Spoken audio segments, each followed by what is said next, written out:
Madhav नेत्रालयाच्या premium सेंटरचा शिलान्यास समारोह आज देशाचे पंतप्रधान नरेंद्र मोदी यांच्या हस्ते पार पडला। शहराच्या हिंगणा रोड स्थित वासुदेव नगर मेट्रो स्टेशनच्या जवळ माधव नेत्रालयाचे प्रीमियम सेंटर उभारण्यात आले आहेत। किमान 6 एकर जागेत 5 लाख स्क्वेअर फूटमध्ये होणाऱ्या नेत्रालयात ॲडव्हान्स टेक्नॉलॉजीचा वापर करून रुग्णांच्या डोळ्यांचा उपचार केला जाणार आहे। देशाचे पंतप्रधान नरेंद्र मोदींसह इतर मान्यवरही यावेळी यांनी आपले मनोगत व्यक्त केले।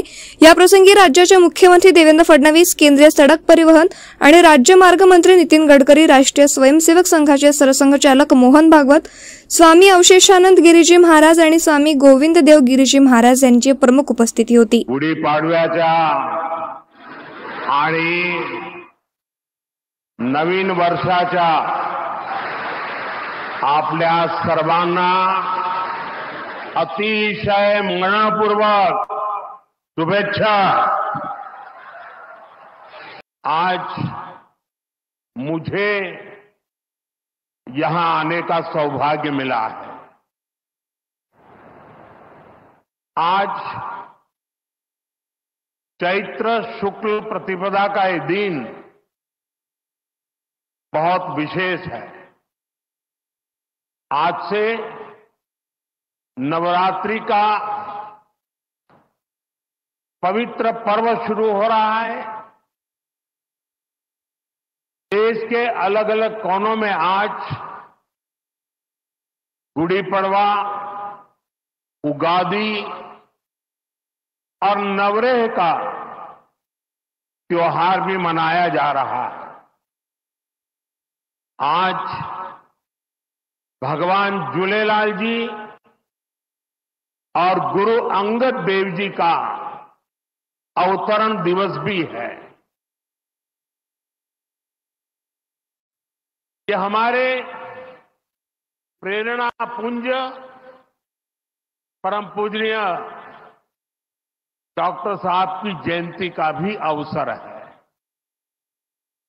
और इसी साल राष्ट्रीय स्वयंसेवक संघ की गौरवशाली यात्रा का 100 वर्ष भी पूरे हो रहे हैं।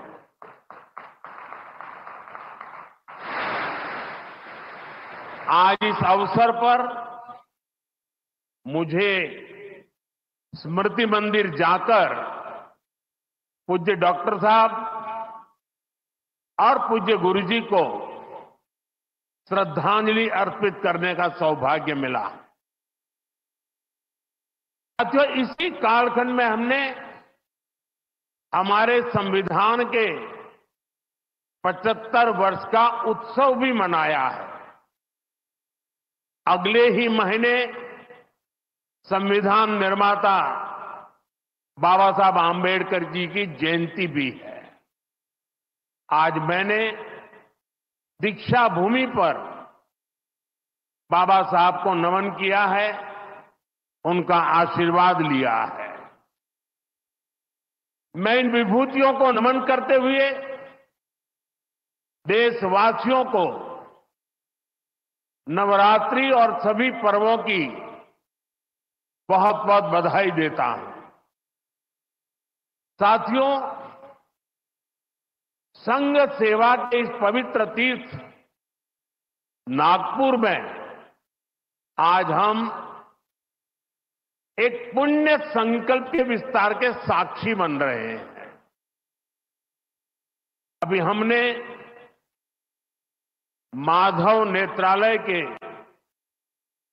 कुल गीत में सुना, अध्यात्म, ज्ञान, गौरव, गुरुता का ये अद्भुत विद्यालय, मानवता रत यह सेवा मंदिर, कण कण में देवालय। माधव नेत्रालय एक ऐसा संस्थान है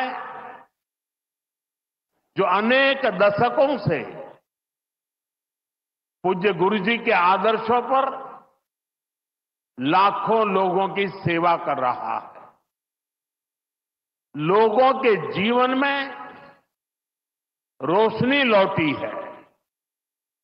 आज उसके नए परिसर का शिलान्यास हुआ है। अब इस नए परिसर के बाद इन सेवा कार्यों को और ज्यादा गति मिलेगी। इससे हजारों नए लोगों के जीवन में प्रकाश फैलेगा, उनके जीवन का अंधकार भी दूर होगा। इस सेवा कार्य के लिए माधव नेत्रालय से जुड़े सभी लोगों को उनकी कार्य की, उनके सेवा भाव की सराहना करता हूं और मेरी तरफ से अनेक अनेक शुभकामनाएं देता हूं। साथियों, लाल किले से मैंने सबके प्रयास की बात कही थी। आज स्वास्थ्य के क्षेत्र में देश जिस तरह काम कर रहा है, माधव नेत्रालय उन प्रयासों को बढ़ा रहा है। देश के सभी नागरिकों को बेहतर स्वास्थ्य सुविधाएं मिले, यह हमारी प्राथमिकता है। देश में गरीब से गरीब को भी अच्छे से अच्छा इलाज मिले। कोई भी देशवासी जीवन जीने की गरिमा से वंचित न रहे। अपना जीवन देश के लिए दे चुके बुजुर्गों को इलाज की चिंता उनको सताती न रहे, उस परिस्थिति में उनको जीना न पड़े। और ये सरकार की नीति है। और इसलिए आयुष्मान भारत के कारण आज करोड़ों लोगों को मुफ्त इलाज की सुविधा मिल रही है। हजारों जन औषधि केंद्र देश के गरीबों को, मध्यम वर्गीय परिवारों को सस्ती दवाएं दे रहे हैं। इन दिनों देश में करीब 1,000 डायलिसिस सेंटर जो मुफ्त में डायलिसिस की सेवा का एक यज्ञ चला रहे हैं। इससे देशवासियों के हजारों करोड़ रुपए बच रहे हैं,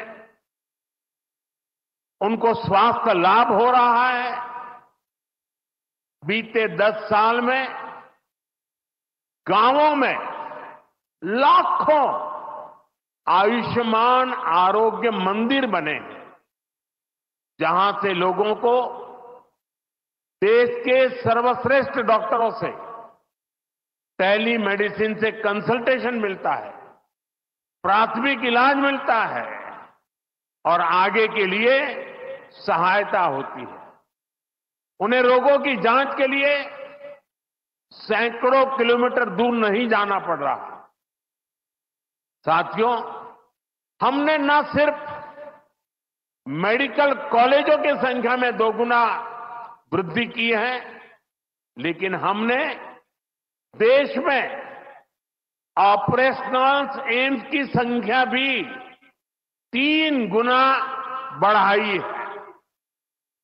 देश में मेडिकल सीट्स भी 2 गुनी हुई है। प्रयास यही है कि आने वाले समय में लोगों की सेवा के लिए ज्यादा से ज्यादा डॉक्टर्स और अच्छे डॉक्टर्स उपलब्ध हो। एक बहुत बड़ा साहसिक निर्णय हमने किया, आजादी के बाद पहली बार हुआ। इस देश का गरीब का बच्चा भी डॉक्टर बन सके, उसके सपने पूरे हो सके, इसलिए विद्यार्थियों को अपनी मातृभाषा में डॉक्टर बनने की सुविधा हमने उपलब्ध कराई। आधुनिक चिकित्सा विज्ञान से जुड़े इन प्रयासों के साथ ही देश अपने पारंपरिक ज्ञान को भी आगे बढ़ा रहा है। हमारे योग और आयुर्वेद, इन्हें भी आज पूरे विश्व में नई पहचान मिली है। भारत का सम्मान बढ़ रहा है। साथियों, किसी भी राष्ट्र का अस्तित्व पीढ़ी दर पीढ़ी उसकी संस्कृति के विस्तार, उस राष्ट्र की चेतना के विस्तार पर निर्भर करता है। हम अपने देश का इतिहास देखें तो सैकड़ों वर्षों की गुलामी, इतने आक्रमण,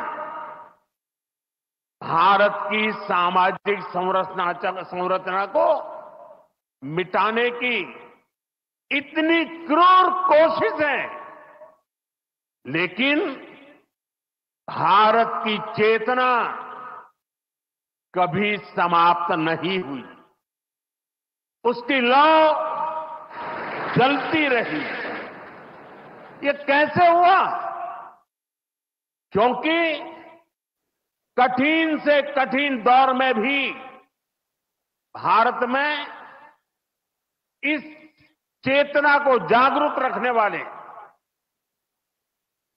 नए नए सामाजिक आंदोलन होते रहे।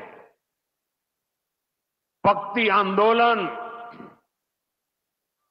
उसका ये उदाहरण, जिससे हम सब भली भांति परिचित हैं।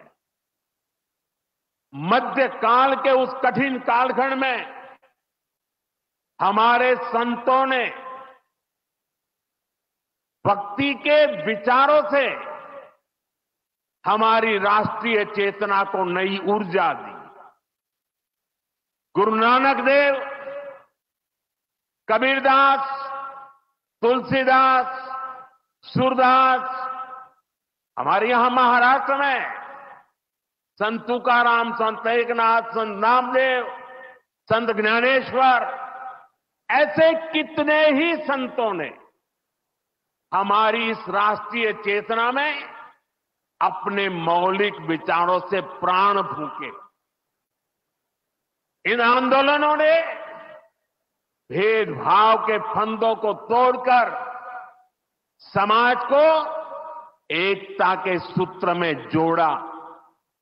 इसी तरह स्वामी विवेकानंद जैसे महान संत भी हुए। उन्होंने निराशा में डूब रहे समाज को झकझोरा,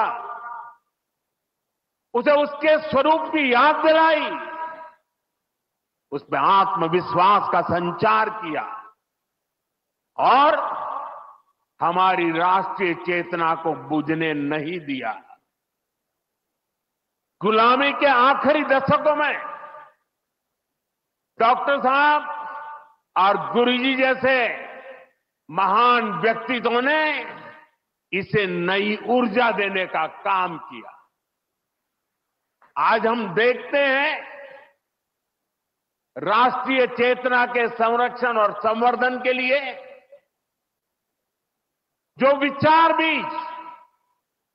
100 साल पहले बोला गया, वो महान वटवृक्ष के रूप में आज दुनिया के सामने है।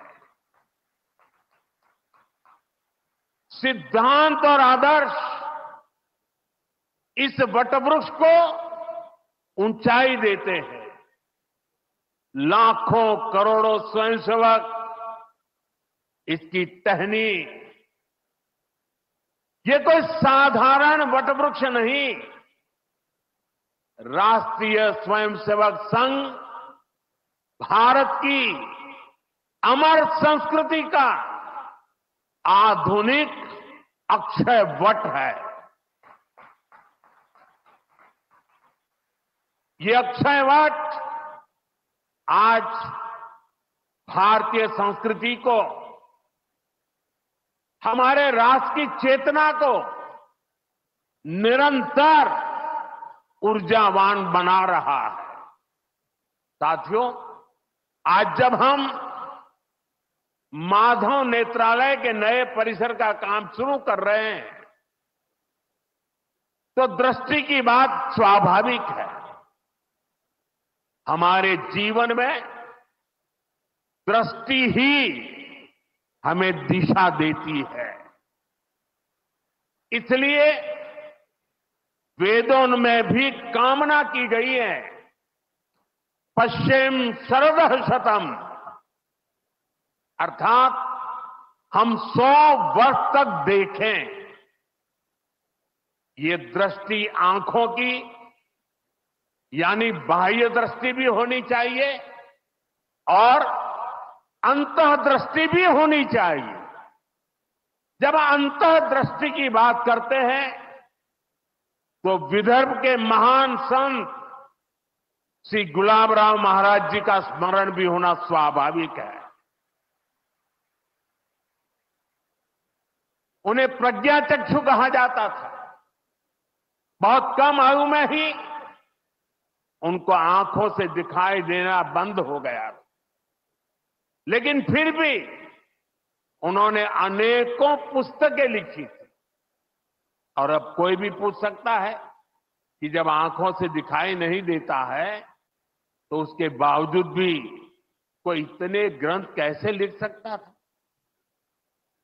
इसका उत्तर यह है कि उनके पास भले ही नेत्र नहीं थे, लेकिन दृष्टि थी।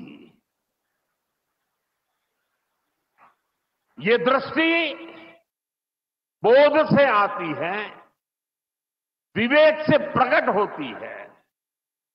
ये दृष्टि व्यक्ति के साथ ही समाज की भी को भी बहुत शक्ति देती है।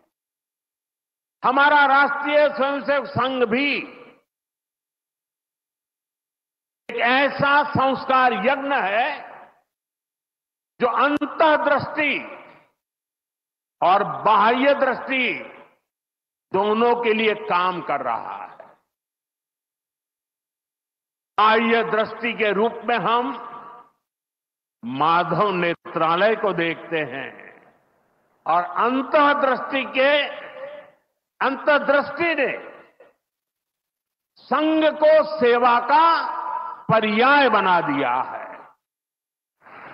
साथियों, हमारे यहां कहा गया है, परोपकाराय फलन्ति वृक्षाः, परोपकाराय वहन्ति नद्यः, परोपकाराय दुहन्ति गावः, परोपकारार्थमिदं शरीरम। हमारा शरीर परोपकार के लिए ही है, सेवा के लिए ही है। और जब ये सेवा संस्कारों में आ जाती है तो सेवा ही साधना बन जाती है। यही साधना तो हर एक स्वयंसेवक के जीवन की प्राणवायु होती है। ये सेवा संस्कार, ये साधना, ये प्राणवायु पीढ़ी दर पीढ़ी हर स्वयंसेवक को तप तपस्या के लिए प्रेरित कर रही है। ये सेवा साधना हर स्वयंसेवक को निरंतर गतिमान रखती है, उसे कभी थकने नहीं देती, कभी रुकने नहीं देती। पूज्य गुरुजी अक्सर कहा करते थे, जीवन की अवधि का नहीं, उसके उपयोगिता का महत्व होता है। हम देव से देश और राम से राष्ट्र के जीवन मंत्र लेकर के चले हैं, अपना कर्तव्य निभाते चलते हैं। और इसलिए हम देखते हैं बड़ा छोटा कैसा भी काम हो, कोई भी कार्य क्षेत्र हो, सीमावर्ती गांव हो, पहाड़ी क्षेत्र हो, वन क्षेत्र हो, संघ के स्वयंसेवक निस्वार्थ भाव से कार्य करते रहते हैं। कहीं कोई वनवासी कल्याण आश्रम के कामों को उसको अपना ध्येय बना करके जुटा हुआ है, कहीं कोई एकल विद्यालय के माध्यम से आदिवासी बच्चों को पढ़ा रहा है, कहीं कोई सांस्कृतिक जागरण के मिशन में लगा हुआ है, कहीं कोई सेवा भारती से जुड़कर गरीबों वंचितों की सेवा कर रहा है। अभी हमने प्रयाग में महाकुंभ में देखा, वहां नेत्र कुंभ में कैसे स्वयंसेवकों ने लाखों लोगों की मदद की। यानी जहां सेवा कार्य वहां स्वयंसेवक। कहीं कोई आपदा आ जाए, बाढ़ की तबाही हो या भूकंप की विभीषिका हो, स्वयंसेवक एक अनुशासित सिपाही की तरह तुरंत मौके पर पहुंचते हैं। कोई अपनी परेशानी नहीं देखता, अपनी पीड़ा नहीं देखता, बस सेवा भावना से हम काम में जुट जाते हैं। हमारे तो हृदय में बसा है, सेवा है अग्निकुंड समीधा सम हम चले, देह महासागर में सरित रूप हम मिले। साथियों, एक बार एक इंटरव्यू में परमवीर गुरु जी से पूछा गया कि वो संघ को सर्वव्यापी क्यों कहते हैं। गुरु जी का उत्तर बहुत ही प्रेरणादायी था। उन्होंने संघ की तुलना प्रकाश से की थी, उजाले से की थी। उन्होंने कहा कि प्रकाश सर्वव्यापी होता है, वो खुद ही अकेले सारे कार्य भले न करे, लेकिन अंधेरे को दूर करके वो दूसरों को कार्य करने का रास्ता दिखा देता है। गुरुजी की ये सीख हमारे लिए जीवन मंत्र है। हमें प्रकाश बनकर अंधेरा दूर करना है, बाधाएं मिटानी है, रास्ता बनाना है। उस भाव को हम जीवन भर सुनते रहें। हर कोई कम अधिक मात्रा में जीने का प्रयास करता रहा। मैं नहीं, तुम, अहम नहीं, वयम, इदम राष्ट्राय, इदम न मम। साथियों, जब प्रयासों के दौरान जब मैं नहीं, हम का ध्यान होता है, जब राष्ट्र प्रथम की भावना सर्वोपरि होती है, जब नीतियों में, निर्णयों में देश के लोगों का हित ही सबसे बड़ा होता है, तो सर्वत्र उसका प्रभाव भी और प्रकाश भी नजर आता है। विकसित भारत के लिए सबसे जरूरी है कि हम उन बेड़ियों को तोड़े जिनमें देश उलझा हुआ था। आज हम देख रहे हैं भारत कैसे गुलामी की मानसिकता को छोड़कर आगे बढ़ रहा है। गुलामी की निशानियों को जिस हीन भावना में 70 वर्षों से डोया जा रहा था, उनकी जगह अब राष्ट्रीय गौरव के नए अध्याय लिखे जा रहे हैं। वो जिन्हें भारत के लोगों को नीचा दिखाने के लिए बनाया गया था, देश ने उन्हें बदल दिया है। गुलामी की सोच से बनी दंड संहिता की जगह अब भारतीय न्याय संहिता लागू हुई है। हमारे लोकतंत्र के प्रांगण में अब राजपथ नहीं, कर्तव्य पथ है। हमारी नौसेना के ध्वज में भी गुलामी का चिन्ह छपा हुआ था, उसकी जगह अब नौसेना के ध्वज पर छत्रपति शिवाजी महाराज का प्रतीक लहरा रहा है। अंडमान के द्वीप जहां वीर सावरकर ने राष्ट्र के लिए यातनाएं सही, जहां नेताजी सुभाष बाबू ने आजादी का बिगुल फूंका, उन द्वीपों के नाम भी अब आजादी के नायकों की याद में रखे गए हैं। साथियों, वसुधैव कुटुंबकम का हमारा मंत्र आज विश्व के कोने कोने में पहुंच रहा है और दुनिया इसे हमारे कार्यों में भी देख रही है, महसूस कर रही है। जब कोविड जैसी महामारी आती है तो भारत विश्व को परिवार मानकर वैक्सीन उपलब्ध करवाता है। दुनिया में कहीं भी प्राकृतिक आपदा हो, भारत पूरे मनोयोग से सेवा के लिए खड़ा होता है। अभी आपने कल ही देखा है, म्यांमार में इतना बड़ा भूकंप आया है। भारत ऑपरेशन ब्रह्मा के तहत वहां के लोगों की मदद के लिए सबसे पहले पहुंच गया है।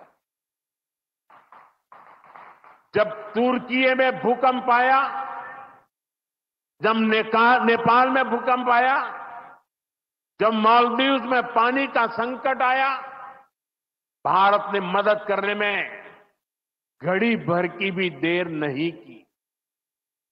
युद्ध जैसे हालातों में हम दूसरे देशों से नागरिकों को भी सुरक्षित निकाल करके लाते हैं। दुनिया देख रही है, भारत आज जब प्रगति कर रहा है तो पूरे ग्लोबल साउथ की आवाज भी बन रहा है। विश्व बंधु की ये भावना हमारे ही संस्कारों का विस्तार है।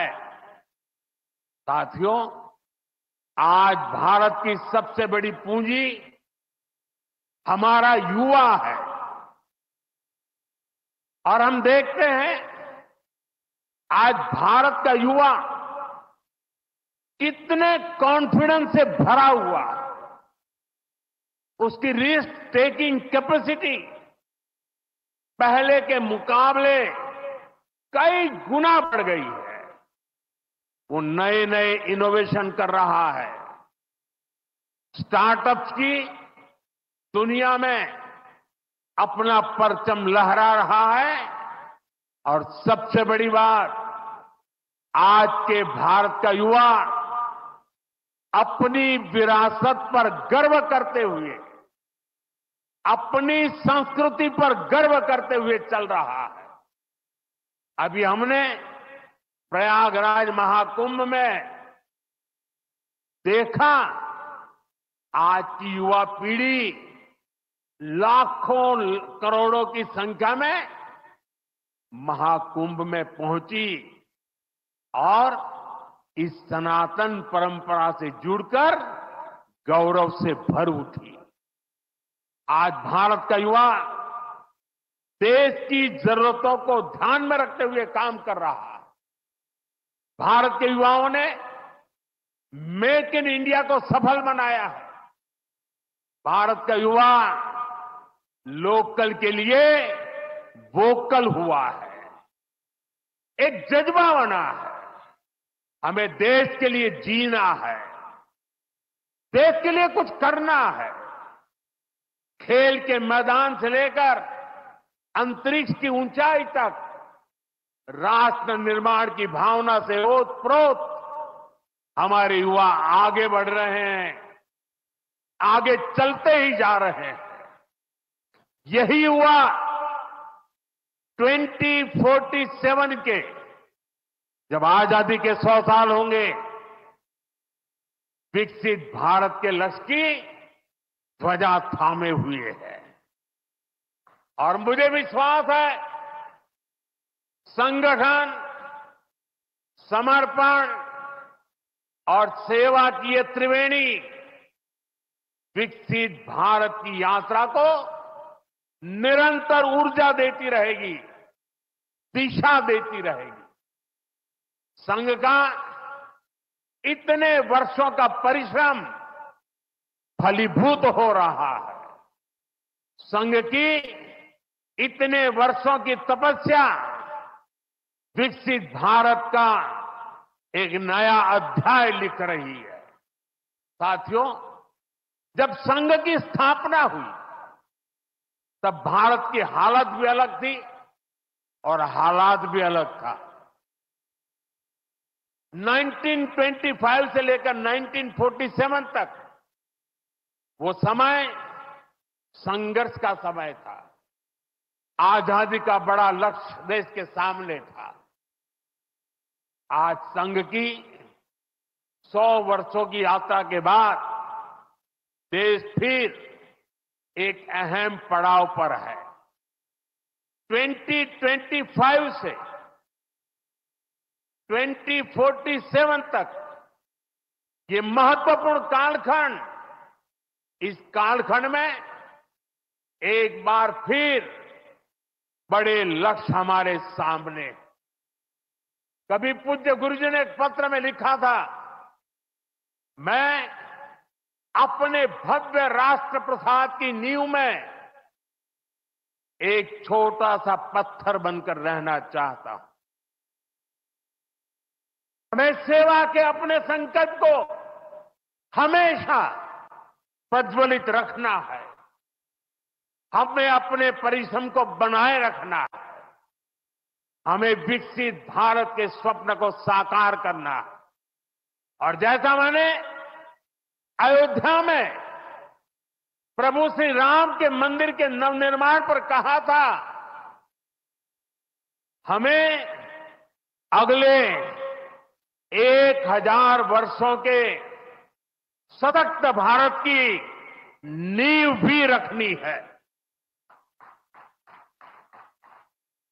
मुझे विश्वास है, पूज्य डॉक्टर साहब, पूज्य गुरुजी जैसी विभूतियों का मार्गदर्शन हमें निरंतर सामर्थ्य देगा।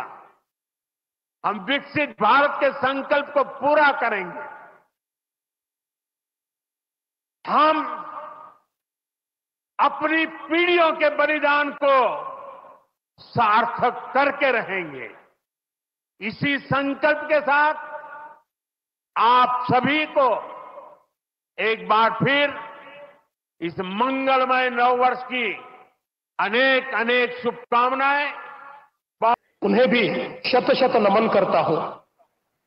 हम सभी के लिए ये बहुत ही हर्ष की बात है कि माधव नेत्रालय का आज भूमि पूजन हो रहा है।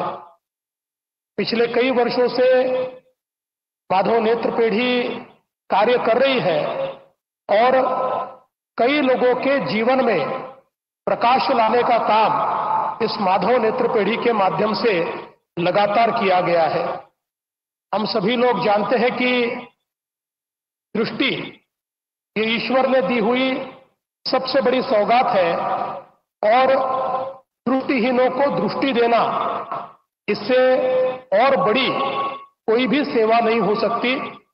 और हमारे स्वयंसेवकों ने पिछले 30 वर्षों से निरंतर ये सेवा जारी रखी है और इसमें लगातार इजाफा भी हो रहा है। जैसा हम जानते हैं कि आज देश के अंदर बहुत बड़े पैमाने पर नेत्र सेवा में कार्य की आवश्यकता है और विशेष रूप से अब जब बहुत बड़े पैमाने पर नेत्रदान होने लगा है, लोग केवल संकल्प नहीं लेते तो अपना नेत्रदान भी करते हैं। ऐसे समय ये बहुत आवश्यक है कि इस प्रकार की संस्थाएं हमारे देश में और प्रदेश में खड़ी हो। और मैं ऐसा मानता हूं कि माधव नेत्रालय ये केवल नागपुर, विदर्भ या महाराष्ट्र के लिए नहीं है, तो पूरे मध्य भारत के लिए एक बहुत महत्वपूर्ण संस्था होने वाली है, जिसके कारण कई लोगों को दृष्टि दोष से मुक्ति मिलेगी, कई लोगों को दृष्टि मिलेगी, कई लोगों को ये जो भगवान ने दिया हुआ आशीर्वाद है ये प्राप्त हो पाएगा। मैं इसीलिए माधव नेत्रालय के सभी संचालकों को बहुत बहुत शुभकामनाएं देता हूं कि ईश्वर का कार्य आपने हाथ में लिया है, इसलिए इसको निश्चित रूप से पूरा करते हुए सेवा का ये कार्य अविरत चलता रहेगा, ऐसी शुभकामनाएं देता हूं। और इस अच्छे कार्य में मुझे भी आपने सम्मिलित किया, इसलिए आपका बहुत बहुत आभार व्यक्त करता हूं। फिर एक बार हम सभी की ओर से हमारे भारत सरकार के प्रधानमंत्री और अखिल विश्व में जो सर्वाधिक लोकप्रिय नेता है, ऐसे हमारे नरेंद्र भाई मोदी जी का आप सभी की ओर से बहुत बहुत स्वागत करता हूं, अभिनंदन। ये सारे शुभयोग यहां पर एकत्रित है और ये सारे शुभयोग एकत्रित होते हैं, उसके लिए तपस्या करनी पड़ती है। माधव नेत्रालय के कार्यकर्ताओं की गत अनेक वर्षों की तपस्या के हम सभी साक्षी हैं। तपस्या से पुण्य अर्जित होता है, पुण्य से फल मिलता है, लेकिन वो फल अपने लिए न रखते हुए उसका विनियोग भी लोक कल्याण के लिए ही करना, इस वृत्ति से वो तपस्या आगे चलती है और ऐसी ही चल रही है। क्योंकि इसके पीछे जो प्रेरणा है वो प्रेरणा संघ विचार की प्रेरणा है। संघ विचार की प्रेरणा यानी वो प्रेरणा स्वार्थ की प्रेरणा तो नहीं ही है, भय या प्रतिक्रिया की भी प्रेरणा नहीं है, तो कोई मजबूरी है। शुद्ध सात्विक प्रेम, यही वह प्रेरणा है। अपना समाज है, अपने समाज में दृष्टिहीनों के उपचार सबके पास जाए, सबको मिले, ये एक समस्या बनी रहे, ये समाज को शोभा नहीं देता। समाज मेरा है, इसलिए मेरा जो भी सामर्थ्य है वो लेके मैं इस समस्या के लिए जो कुछ कर सकता हूं करूंगा, करते रहूंगा, प्रामाणिकता से, निस्वार्थ बुद्धि से, तन मन धन पूर्वक। सब क्षेत्रों में संघ के स्वयंसेवक जो कार्यरत है, इसी प्रेरणा से कार्यरत है। रामटेक की यात्रा में 1926 में यात्रा के सुव्यवस्थापन के लिए स्वयंसेवकों ने जो काम किया वह भी इसी प्रेरणा से किया और आज इतने सारे क्षेत्रों में सेवा चल रही है। छोटे बड़े प्रकल्प, उपक्रम सब मिलाकर 1.5 लाख के ऊपर समाज के लिए काम चलते हैं स्वयंसेवकों के, इसी प्रेरणा से चले हैं। यही प्रेरणा है वो स्वयंसेवकों को अपने लिए कुछ न चाहते हुए सबके लिए कष्ट करने की प्रेरणा देती है, बदले में कुछ भी नहीं चाहते, करते जाते हैं। इसी लंबी यात्रा के कारण समाज ने देखा परखा संघ के स्वयंसेवकों को और मान लिया। उसके फलस्वरूप अनुकूलता भी आई, बाधा भी दूर हुई, आगे बढ़ रहे हैं स्वयंसेवक, लेकिन ध्येय की वही दृष्टि कायम है। तो सारे सेवा के काम दया भाव से नहीं चलते। एक तो समाज के प्रति प्रेम है और दूसरे तो वास्तव में समाज में सबको ही दृष्टि देनी है। चर्म चक्षुओं की दृष्टि से संपन्न या उससे रहित ऐसे समाज के लोग दो प्रकार के हैं।